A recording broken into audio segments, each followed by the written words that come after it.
Magandang araw mga kababayan, isang malaking balita ang umabot sa ating balitaan ngayong kaugnay sa isang makapangyarihang alyansa na nabuo sa pagitan ng mga General at Moro Islamic Liberation Front o MILF.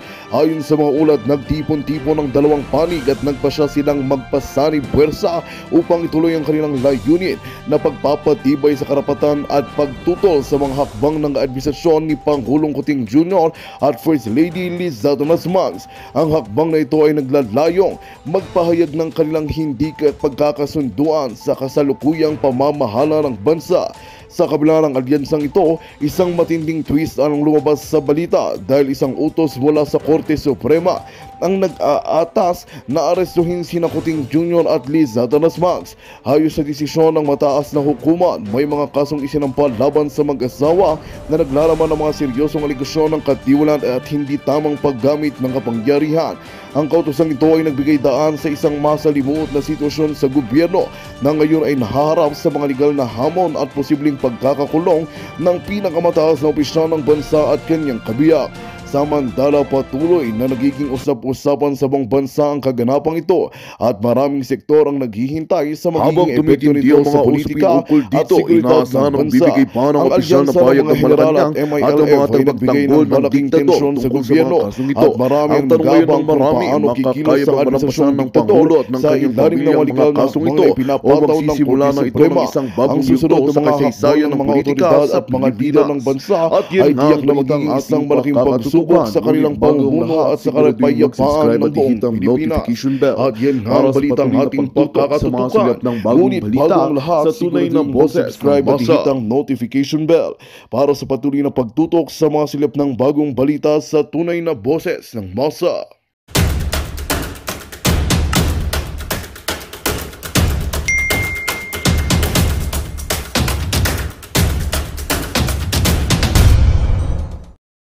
Nakita ko po siya nung Sunday. Kaya pala napakalungkot na ni Pangulong Duterte. Pero nakakagawa niya pa rin nandun pa rin yung matatag niya, yung mga niya na hindi masakyan ng iba. Ngayon nagsi-celebrate sila. Sino mga nagsi-celebrate? Sino yung mga troll nila? Yung mga troll nila na nandun sa mga comment section ng mga propaganda nila na tuwan-tuwa sila. Tuwan-tuwa yung mga addict, tuwan-tuwa yung mga drug lord. Nagsi-celebrate sila. Pero matatapos din sila palangga. Yes. Kung magkakaroon lang ng snap election, sa totoo lang, mas maraming nagmamahal kay Pangulong Duterte. Huwag sabihin nila na namang sila. No. Yes. OFW, patunay. Bakit? Kami mga OFW, alam namin ang pulso ng aming mga mahal sa buhay sa Pilipinas. Halimbawa ako, alam ko, ilan ang mga kamag-anakan ko, alam namin ang pulso. Kaming matitinong tao, kaming gusto namin ng katahimikan, ayaw namin sa droga, ayaw namin kung saan mga kurakot. Okay. Diba? Yes. Pero, thank you so much, Palangga. Basta tuloy-tuloy lang ang laban natin. Huwag tayong bibitaw. Talagang ako yung naluluha talaga, for the last okay time. Okay lang yan. At least naririnig ng taong bayan. Yung iyong damdamin. So, thank you so much. Mag-ingat ka dyan at ipatuloy. Mag-gather kayo dyan. Kung kinakailangan, magpakita kayo ng suporta dahil iba ngayon ang yun po ang kinakatakot natin dito po. Last word lang po. Na magkaroon po ng hati-hati ang tao dahil sa nangyari na to. Sa totoo yes, sis. Nakakatakot. Yun po ang kinakatakutan nyo magkaroon ng hati-hati ang tao. Or the StreamYard. Nagawa ng paraan. Alright. Maharlika, maraming salamat po sa opportunity na para ilabas ko po yung aking damdamin. Hindi lang po para ito. Alam ko ito po yung nararamdaman ng maraming Pilipino. Kapit lang po tayo mga kababayan at tiwala po tayo. Maraming time. God bless you all po. Mag-StreamYard na lang tayo Palangga. Yeah, okay. Yes, thank you so much. Yes, kasi off mo na yung Zoom, palipatin mo sila sa mga palipatin mo sila sa StreamYard, lahat pwedeng pumasok naman. Thank you. Thank you, Palangga. Thank you so much. Thank you. OFW Hong Kong. Hi, Claire. Okay, Z, you're there? Yeah, here. Wow, tapos na akong umiyak. Masyadong mabigat sa dibdib yung mga nangyari. Pero kailangan nating Okay. magpatibay ng loob, no? Dahil hindi natin to bibitawan, Claire. Talagang tututok tayo dito. At si Mayor Baste, nagtatanong siya, nakita ko dun sa kanyang wall sa Facebook niya kung kamusta ang weather dito sa Manila. Maganda po ang weather, mainit, walang pag-ulan. At sana po kung ano po yung dapat nating gawin na paghahanda para protektahan si PRRD. Sana po mapagkasunduan na natin agad lahat ng magiging pagkilos. Ang importante po hindi po mailabas si PRRD dito sa Pilipinas. At yun pong sinishare din ni Joey dun sa kanyang page ay walang mailabas na warrant, no, doon sa Villamor. Yes. Walang maipakitang warrant. So malinaw na talagang ito ay maraming mga paglabag sa karapatan ni PRRD. At alam mo, Claire, kasi para bang yung nangyari sa Hong Kong a few days ago, para bang sinalubong siya ng palaspas, no? Pero ngayong after a few days ay may mga nag-traidor o kung sino mang talagang nagkanulo sa kanya at ngayon ay hinuhuli siya. So hindi ko lang maiwasang hindi mapagtugma yung mga pangyayaring yun. Pero sana magkaisa tayo, magkaroon ng linaw ang ating pagkilos at talagang protektahan natin si PRRD. Kung kailangan natin pumunta ng Villamor, kung kailangan natin talagang magtipon-tipon doon, pero kailangan mag-ingat din tayong lahat. Ingatan din natin mga ang ating pulis sarili. Ang dami mga pulis talaga, no? Ituloy mo lang kasi alam mo, ilang oras na ako dito, yata magti-trash na. Kailangan ko lang mag-restroom break. Papapasukin ko lang si Carmela. Carmela, please unmute yourself para may ka-partner ka. Carmela, ayan. Hello. Mag-usap kayo ni Z at Good morning. pa rin. Okay, sandali lang. Hi Carmela, nasaan ka ngayon? Nasa Romania. Nakakagulat lang pagkagising ko. Ito yung balita. Although antabay na rin ako since kahapon. Nakaka-frustrate lang kasi parang hindi gumagana talaga yung batas na dyan. Wala nang sinusunod. Ngayon nakikita ko kahit yung mga lawyers, kahit magpipirma lang, hindi na pinapayagan. So, katulad din yung AFP na sobrang sinuportahan ni PRRD noon, tahimik lang. Naintindihan ko rin naman kasi, 'di ba, parang meron silang parang ano ba 'yon, yung dapat inaano nila yung namumuno. Pero sa ngayon, wala nang nangyayari. Nakaka-frustrate lang, nakakaiyak.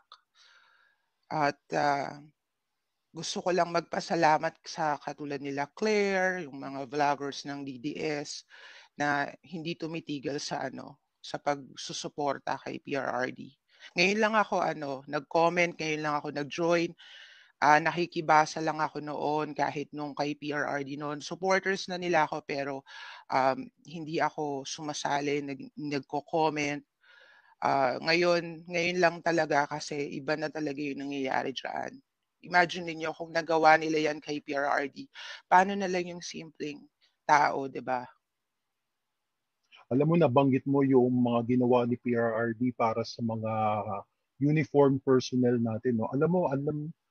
Nakita ko yon kung paano talagang itinaas yung mga tinatanggap na sweldo at mga benepisyo ng ating mga nasa AFP, PNP, at pati na yung PSG. Alam nyo, masasabi ko yan, sa panahon ni PRRD, na-improve yung facilities ng ospital ng PSG. Diyan malapit sa Malacanang. Talagang ginawa niyang state of the art ang mga facilities ng ospital ng PSG. Kasi ganun na lamang yung kanyang pagmamalasakit sa ating uniform personnel. Kaya nga sa mga panahong ito, alam ko na nag-oobserba silang lahat. Baka nakikiramdam, hindi natin alam kung anong tumatakbo ngayon sa isip nila, kung sila ba ay maninindigan o talagang susunod lamang dun sa mga pinuno nila, no? Pero sana man lamang in sa inyong konsensya, in your heart of hearts, manaig yung gratitude. Gratitude na mga ginawang bagay ni PRRD during his term para sa inyong lahat. At saka para din sa mga anak natin, sa future ng mga kabataan, hindi lang para sa ngayon kasi yung mga nagawa niya talaga may yun nga 'di ba parang may legacy na ganyan. Tapos, ngayon talaga nasho-shock lang ako kasi ano, parang wala tayong magawa sa ngayon.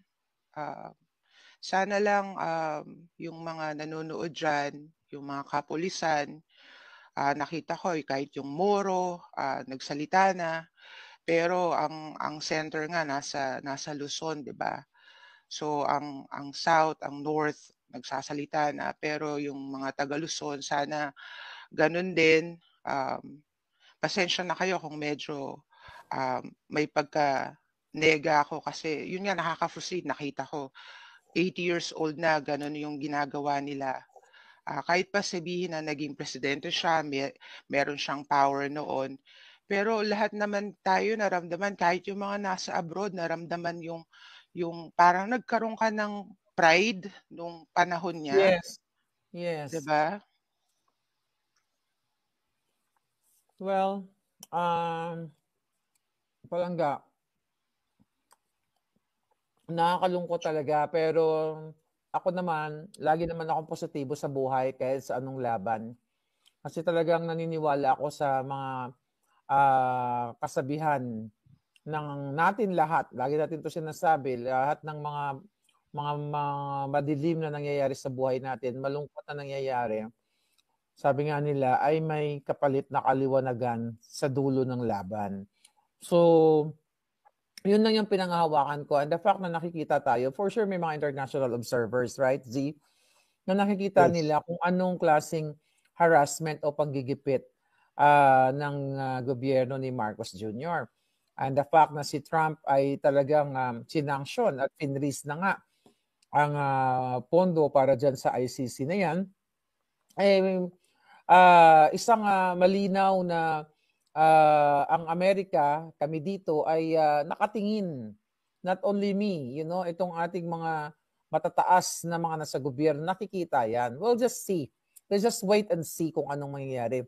Alam ko malungkot, pero gusto ko lahat ng mga supporters ni Pangulong Duterte, I know you guys are emotional, pero kailangan yung manindigan.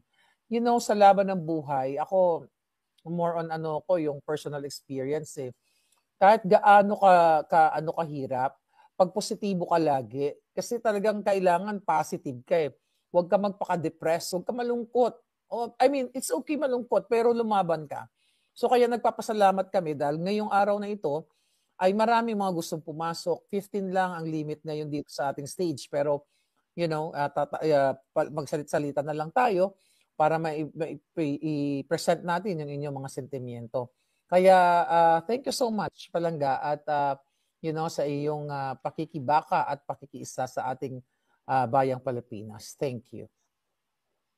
Kaya maraming salamat sa tuloy-tuloy na pagsuporta.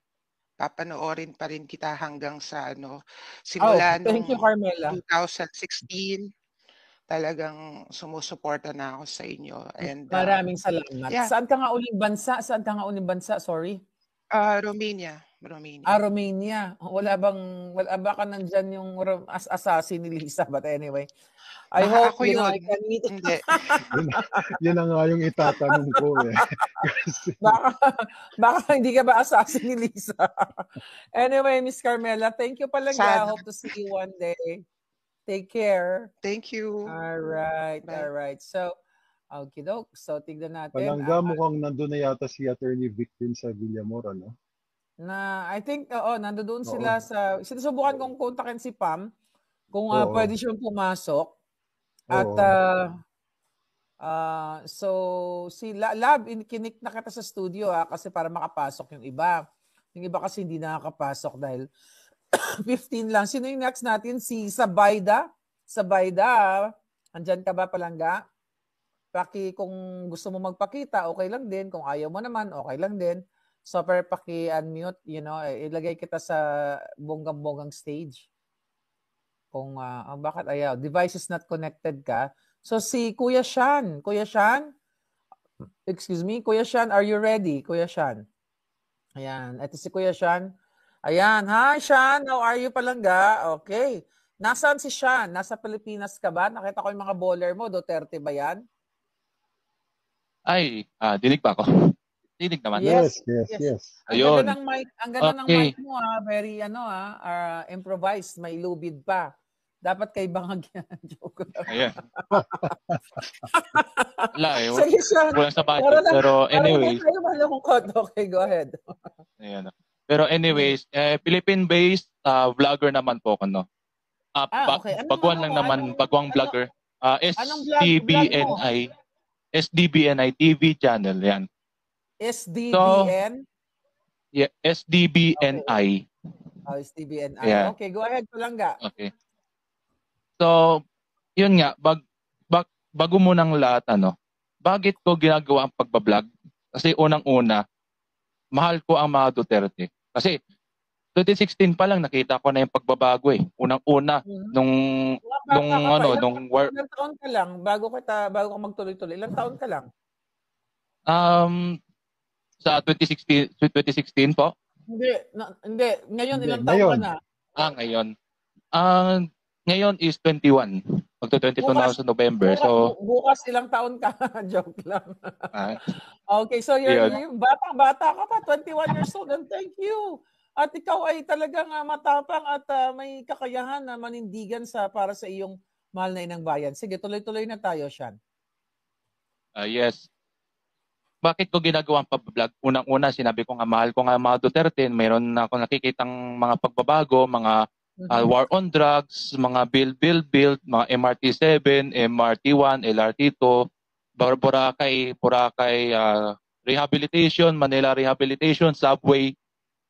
Marami na hindi na yung sinasabi ng ilan, wala daw ginagawa mga Duterte. But for me is, hindi ako naniniwala doon kasi marami naman talaga ginagawa mga Duterte. At pangalawa, sa under pa Duterte admin, safe ang kalsada.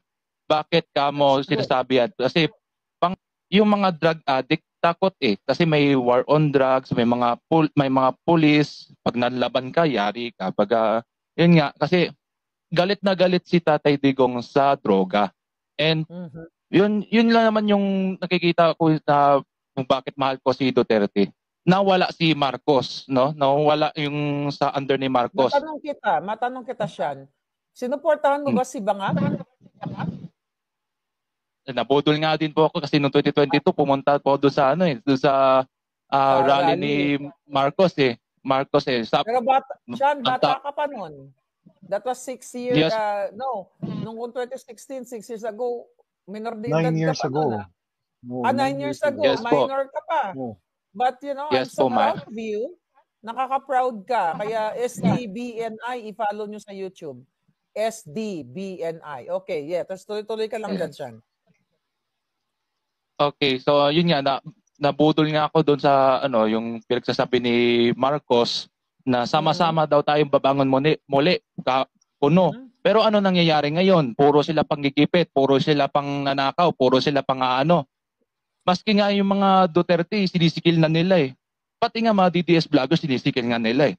Nawala namang ginagawa kundi magsasabi ng katotohanan. Bakit masama ba magsabi ng katotohanan? Kaya nga pinapatatahimik, pinapatawag pa nga yung 40, correct me if I'm wrong, 40 or 30 plus vloggers doon sa TRICOM. Kasi 37 lang yun. Yung 3, mga julul. Okay, go ahead. 37. So, yeah. Kaya sila pinapatawag ng TRICOM kasi ayaw nilang ilabas or ilabas nga yung kanilang mga baho. And pangalawa is yun nga ililihis nga yung ginagawa nilang hearing doon sa bycam na puro mga blanco na hanggang ngayon hindi pa natin alam kung sino nga nagpuna nun, no? And then yun nga pag-usapan na natin itong ngayon which is yung pag-aresto nga kay President Duterte, Pangulong Duterte, na ito ay isang pagsisikil, no? Isang parte ng pagsisikil kasi ipapaaresto mo yung isang tao na nagbigay no ng katahimikan sa ating bansa, nagbago sa ating bansa, at doon nga sa nagbigay kaayusan sa ating bansa, ipapaaresto mo. Yes. Grabe. Kaya nga, grabe na. Sean, gusto kita tanungin, yung napanood mo kanina for sure, ano, yung inaaresto si Pangulong Duterte, ano yung naramdaman mo bilang isang talagang nagmahal sa Pangulo? Grabe. Naaawa po ako, ma'am. Awa, galit. Yun lang, dalawa.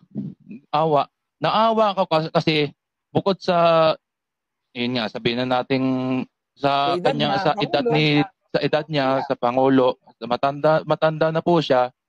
Yes. Pangalawa, may malasakit siya sa ating bayan. May malasakit siya. Inayos niya yung ating bayan eh. Tapos, ang sinukli lang sa kanya is yung inaresto lang siya. No? Yun nga, hindi ko nga magtakong bakit ganon yung ginawa nila kay Tatay Digong eh. Yeah. So anyway, I'm glad na bilang isang bata pa, matanda pa nga yung mga anak ko sa'yo, at may isang bata na katulad mo na hindi natatakot at manindigan. With that, thank you and good luck sa iyong channel. At tuloy-tuloy lang tayo. Thank you meron talaga. lang po kung isang meron lang po isang panawagan po sa mga kabataan din dyan, ano. Sa mga kabataan din dyan na galit pa rin kay Presidente Duterte, pwede naman mag-research kayo kung anong ginawa ni Tatay Digong. Marami naman siyang ginawa para sa ating bayan. Yan sa mga kabataan dyan na sasabihin walang ginawa si Duterte, magdanakaw si Duterte, ganito, ganyan. Hindi ako naniniwala dyan sa pinagsasabi ninyo. Bagkus, i-research ninyo kung ano maganda ginawa ni President Duterte, ni Tatay Digong. Inayos na yung Maynila. No? Yun lamang po yung panawagan ko po. Maraming po salamat. Alright. Thank you, Sean. Good luck, good luck. Alright. So, ayan, si Sean, si Atty. Glenn, kasama na natin. Yes, Palangga, go ahead. May comment sa'yo para dito, Palangga. Sabi ni Pogi Shane, Madam, baka ngayon na ang time para iparating ito kay President Trump. Naku, nagawa na ni Claire yan. Nagawa na natin yan, mga Palangga. Wag ba, sabi ko sa inyo, ayun si Atty. Glenn Chang nasa studio na. So, nagawa na natin yan, mga kababayan. Nag-aantay na lang tayo kung ano yung mga magiging result ng ating pag-report sa Kabangagan. Ayan, si Atty. Glenn Chang kasama ko nag-report yan. Kaya kami hinahunting ng mga bangag. But anyway, magandang hapon po, Atty. Glenn. Ang poging-poging. Yes, Atty. Glenn. Magandang hapon. Pogi ang kaibigan ko. Kahit sa kabila ng pangaharas sa atin, talaga mga alindog natin, ayaw pa kabog. Kaya naman magandang hapon sa iyo. Kamusta, Atty. Glenn? Kasama natin si Z. Magandang gabi, magandang gabi sa iyo, sir. Magandang hapon po sa inyo. Ano bang masasabi ko, mga kababayan? Unang-una, si Trump muna. Okay. Ano ni Ate Claire, sumulat kami kay Trump. And but hindi naman kailangan actually natin sumulat at because the FBI and the CIA already know who Marcos is. Yes. Alam nila yan. Yes. Amerikano na. Extensive yung network ng American intelligence. Alam nila na drug addict to. Alam nila na nandaya po sa eleksyon. And that is why I think Trump is trying to avoid him. Kaya nga po, umulbot lahat ng kaspa ni Lisa Marcos nung sinabi kong stalker siya ni Lara Trump. Imagine dito muna tayo bago tayo pumunta kay Tatay Digong. Ito. Yes. Ate Claire, I really hit the right chord. Lahat ng balakubak niya nagsilayasan. And then kagabi nalaglag na lahat ng buhok niya kasi may namatay na kasama. And it's a crime in the US pag hindi mo ni-report ang deaths which are subject of coroner investigation. Anyway, pumunta siya doon sa Amerika, nag-attend siya doon sa isang conference sa Florida na nandun si Lara Trump. Lara Trump is the daughter-in-law. Ito yung asawa yata ni Eric Trump, Ate Claire. Si Eric Trump ang husband niya. And si Eric Trump, ito yung may hawak ng mga political matters ni Donald Trump. Si Donald Trump, si Eric Trump. Sa campaign. Siya yung Trump campaign. Yeah. Si Lara Trump was the vice chair of the Republican National Committee. So mataas talaga yung ranggo niya. So I suppose Eric Trump dito talaga sa campaign ni Donald Trump at si Lara Trump was vice chair of the Republican National Committee. Ito yung sa Republican Party. Now, imagine ka, ang topic mga kababayan ng event is underwriting and insurance. Walang kinalaman si Lisa Marcos doon. Kaya nga, the topic is as alien to her as the Anunnakis are to most of you. Anunnakis are ancient aliens dito sa Mesopotamia. Ngayon nyo lang narinig yan. Yung pangalan na yan. Dahil alien nga sa inyo. Ganon din sa kanya, alien yung underwriting and insurance. Pero pumunta talaga siya doon. And I suppose, nakipag-usap siya kay Lara Trump. And syempre, sinabi niya, meetingin mo naman ng tatay mo, ang aking husband na drug addict. So yun, mga kababayan, naging stalker siya. Yung tinatawag niyang stalker na kaibigan ko, 2 years lang, siya nang naging stalker. But ito yung bigger picture, mga kababayan. Ito ngayon yung nangyari kay President Duterte. Unang-una, between you and me, kayong mga kababayan natin, na sa tingin nyo wala kayong pakialam. Okay? Malayo yun sa buhay ninyo. Okay? Sige, ganito yung ito yung isipin nyo, ha? At ang dilim naman. Ang dami ko ng likes dito, ang dilim ko pa. Anyway, ito mga kababayan, for an ordinary Filipino, para sa inyo, malayo ang gulo na to sa inyong buhay. Pero, tingnan ninyo ang mga pangyayari. Nilathala ko ito a few months back. Nung kinausap nila ako, nagtangka silang kausapin uli ako para bumalik ako doon sa kampo ng mga bangag. Natandaan nyo ang sinabi sa akin, they will crush the Dutertes.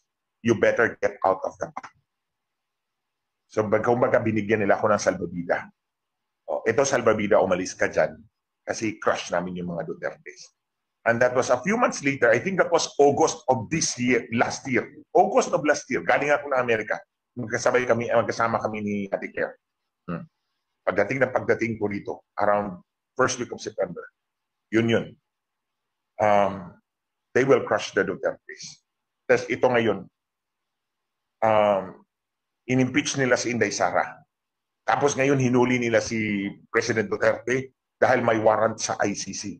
Sa tingin nyo ba, ordinary mind lang, sa tingin nyo ba, hindi trinabaho ito? Ha? They just simply occur as a random events, mga kababayan? Hindi. Hindi yan random events. Tingnan ninyo ang sinabi sa akin, they will crush the Duterte September 1st week. By December, in-impeach Inday Sara. By March, may ICC warrant na.